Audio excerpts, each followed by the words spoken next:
To the Japanese attack on Pearl Harbor. It happened 75 years ago today and drew the U.S. into World War II. People gathered today at the Santa Barbara airport to pay tribute to those who made the ultimate sacrifice. News Channel 3's Sean Larson was at today's ceremony. And Sean, some remember the attack like it was yesterday. Beth and CJ, the ceremony was a solemn one. There were about 150 people there to remember the men and women who were killed that day. Now, earlier I spoke to two World War II veterans who joined the service because of Pearl Harbor.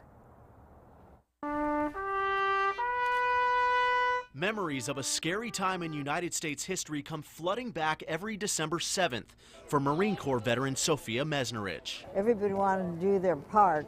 It was just such a frightening situation. It was hard to believe.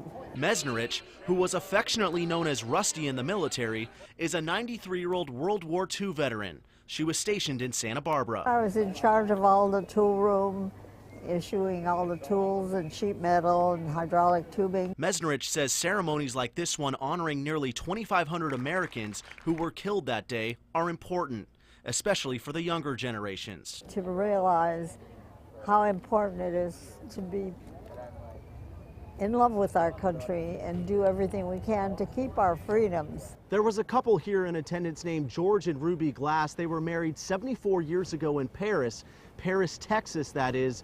George joined the service a year after the attack on Pearl Harbor once he turned 18. The couple was stationed in Santa Barbara and have been here ever since. On December the 7th, we were in church. 92-year-old Marine Corps veteran George Glass remembers the day of the Pearl Harbor attack like it was yesterday. I've forgiven them in my heart. My religion teaches me to forgive. Glass was in charge of getting supplies out to fighter squadrons. I hope and pray to God that it don't happen again. And I mentioned that the war brought the couple to California. They've actually lived in their Santa Barbara house for over 70 years. Live in Santa Barbara, Sean Larson, News Channel 3. Okay, thank you, Sean. Folks in Santa Maria also remember